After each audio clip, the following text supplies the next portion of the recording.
You are welcome to National Museum, Gidan Makama Kano, and I'm Mr. Hussein Ibrahim by name. Okay. So you are welcome. Thank you. Gidan Makama Museum, just take a look of the building. Okay. You come around, let me be done. When you look at the building itself is standing as a monument. Okay. So this is the first Emir's palace. Okay. And presently this is the oldest building in Kano. Okay. The building itself was established 1440 AD. Okay. Over 585 years. And look at this building, it's standing like this. Okay. It was built during King Abdullah Ibrahim. So when King Abdullah Ibrahim built this place, he made this place as the first residential complex. Okay. Among his grandchildren, there's someone they call Muhammad Rumfa. Okay. That Muhammad Rumfa was the first Makama here. Later on, he became the king of Kano. And he was the one that built the new Emir's palace. After building the new Emir's palace, that's when he left here to the new Emir's palace. And then I left this place for coming Makama. That is why the house was called Gidan Makama. Gidan means house. Makama is a title among the 4 kingmakers. So you are welcome. Okay. So let's move over here. You all know that a museum is a place where historical objects are kept. Yeah. Look at this Asian pot. This pot you are seeing, some of them over 200 years. The pot here you are seeing are used for different purposes. They use them for storing water. They also use them for storing grains of food, and they also use them for dyeing clothes. For storing water, storing grains, and dyeing clothes, and some of them over 200 years. Okay. So look at them with the different shapes. Over 200 years. Over 200 years. Okay. So as you are moving inside the building, I told you that the building is a monumental building. Please, as you are going, let's go to the oldest building, which was over 585 years. Whenever the temperature is hot outside, when you come, it gets cold. And whenever it's cold outside, when you come, it gets warm. And if you can look at it very well, this is an iron. You'll be discovering how those people of Kano have that experience. This just is over 500 years. And yes, and they get the iron from the Stone Age. There is kind of stone, when you are ready, when you go to the Dala Hill, there is kind of brown stone. Those kind of stone, when you melt them, it bring out a look it. And that is why the people of Kano now discover that it's an iron on the Stone Age. This place is cool. Yeah. Why is it cool? Do you know why is it cool? No. Because of the material used. Okay. I've already tell you that everything used are locally, traditionally, locally made. Okay. So look at the conical bricks. These are the stone lighter. You know, in those days there is no matches. Yeah. This is what they normally use to light, to spark it, and it would light, it bring out fire. Okay. From the Stone Age, they now move to the iron ore. Okay. So when they move to the iron ore, that is where they get the blacksmith. Yes, the bellum. Okay. You see, that is where they get the blacksmith, the bellum, where they pump it to the left, to the right, they bring out the air, and that is why they normally made the iron on it. Okay. So when you look at here, there is a hill called Dala Hill. You know, you can remember that I told you that Dala is among the 6 historical places in Kano. Yeah. In 1000 years back, the first people that set you up within the Dala area are traditional worshippers. And they used to come to worship a shrine on top of the hill. The name of that shrine, they call it Mburbara and Borgushi. Mburbara was the chief prince, while Borgushi was the ghost. So that's how they used to do and go around the ancient city, you understand, doing the traditional worshipping. Yeah. In our extended during the King's time, there is someone, his name is Bagauda. Bagauda is the son of Bao and also the grandson of Bayajita. Bagauda came with Fondaura, he came with warriors. Look at him. When he came with a warrior, they not come to destroy the idols worshiper, drove the idols worshiper, burned the shrine. Since then, that's when they stopped worshipping idols on top of the hill. Okay. There is something that called state formation. What are the state formation? That is where they get the legal children and the concubine children. Hausa Bakwe and Banza Bakwe. The legal children are Daura, Kano, Katsina, Zaria, Gobi, Rano, Biram. These are the legal children. They call them Hausa Bakwe. The concubine children, which are KB, Zamfara, Yauri, Nufe, Gwari, Borgo, and Kwaranafa.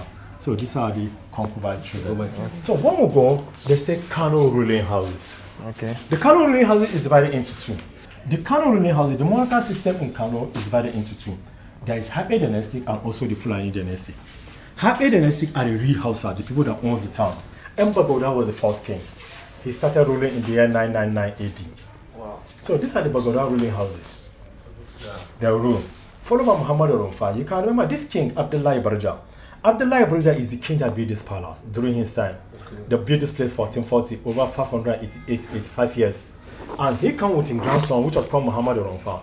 Muhammad Rumfa was the first Makama that stays here, and he was the one that built the new Emir's palace. The new Emir's palace there, it was built 1471 to 1478. You know, this place. The same Emir. The same everything. The same everything, but some of the part there, they renovated it. Yeah. And when Muhammad Rumfa discovered to build that palace over there, that is when he left here to the new Emir's palace. Okay. And one move over here, Kutumbis. And you know what? The Happy Dynasty, 43 kings that ruled under the Happy Dynasty. You see the 43 kings that were under the Habesha before the Fulani line came. Okay. So when the Fulani line came, that was during the Jihad of Usman Danfodio. They started the Jihad 1804 and the Fulani came to Kano 1807. That's when the Fulani conquered the Hausas. The Fulani started ruling 1807 to date.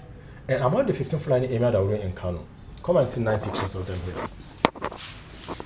Emir Ali Abdullah Baba, he was the Emir when the British came. He was the one that gave order to shut the whole city was gate. Those 15 gates are listed for you. So when they shut the gates, and the British came to bomb the gate, I'll show you the gate there. Yeah. When the British bombed the gate, they now removed him. And the British now installed the younger brother, which was Muhammad Abbas Abdullah.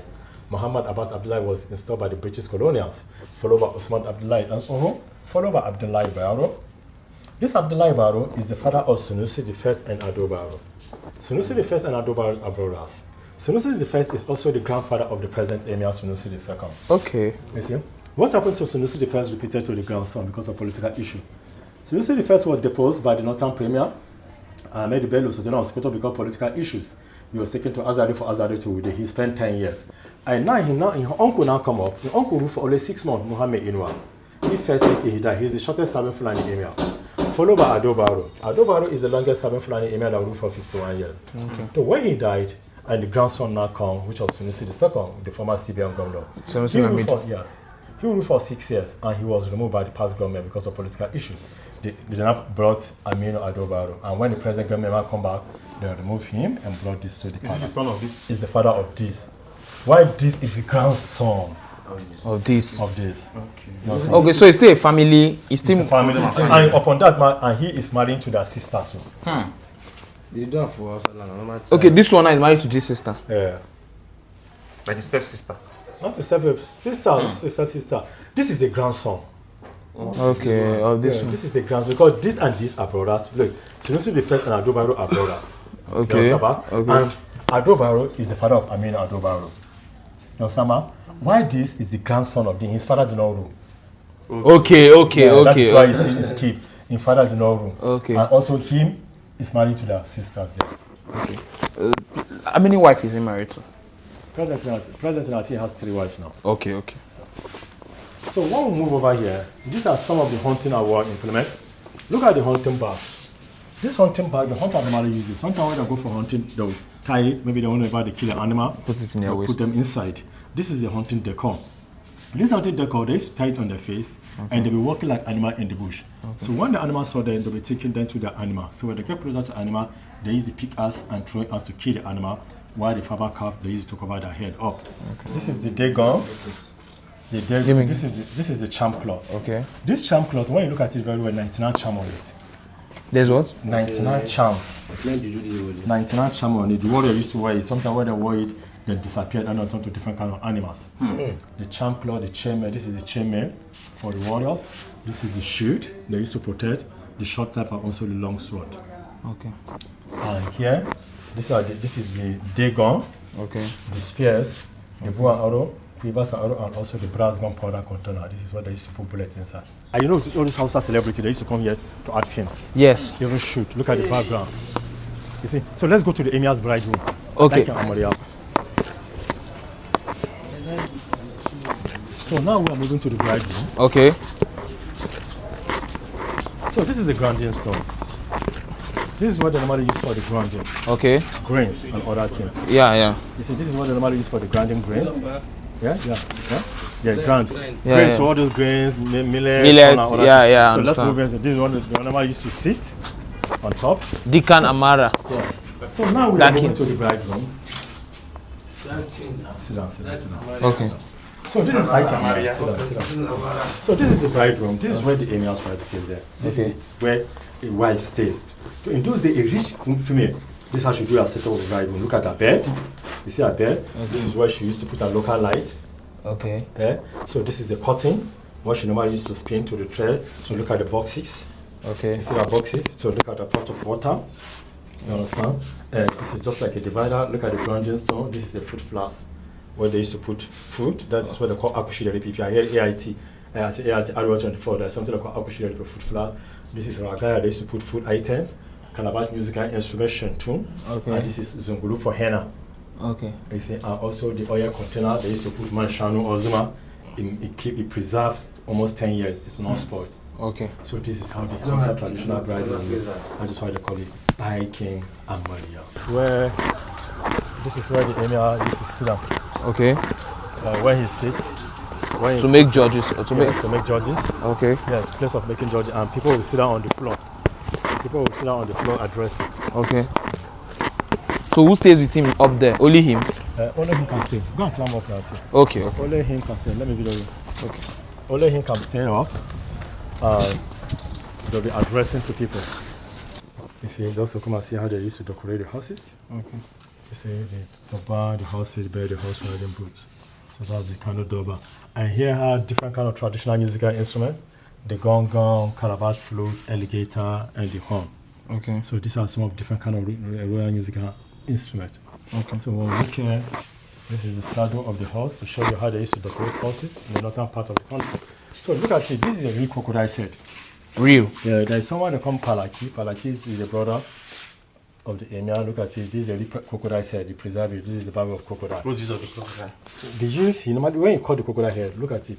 You used to put it on top of the own horse. Okay. To show a symbol that he came from the warrior's family. And look at the back of the crocodile too. Look here. He put it on. This is an actual back of crocodile. Real crocodile, everything is real. And even the walking stick, he put a baby crocodile. You remove everything and gum it. Look at the walking stick. Yeah, still attach the crocodile on it. Okay. But this particular one is a real everything there is real. Look at it. So look at the way he used to put it. Okay. Production in northern Nigeria. What did you call it? Groundnut production. Look at it. Groundnut production in northern Nigeria. Groundnut pyramid. Okay. You know, in those days, nothing bring money like groundnut.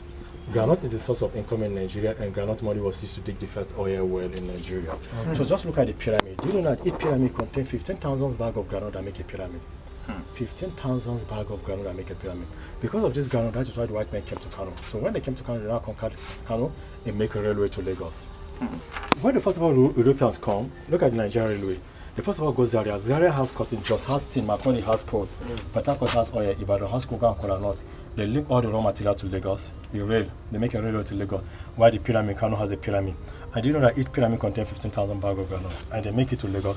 They'll be taking the granite to Lagos for Lagos. They'll ship it out. They're usually stealing the granite. They'll be taking it by force. Look at it like pyramid. They'll buy it, yeah. Okay, they'll buy it. Take it to Lagos. They take it to Lagos. They ship it out to Hong. After selling the granite, they now use the money to bring it. They send the money through the, here, and then that's now use the money to dig the first oil well in Nigeria. Okay. So look at the scale. Because in those days, nothing bring money like the granite. Look at it. Do you know that each pyramid contains 15,000 bags of granite? In the whole world, nowhere they store granite like in Kano there. Okay. That is why the richest family, that is why the richest family, then Tata family, that one that invested much more in Alasawa.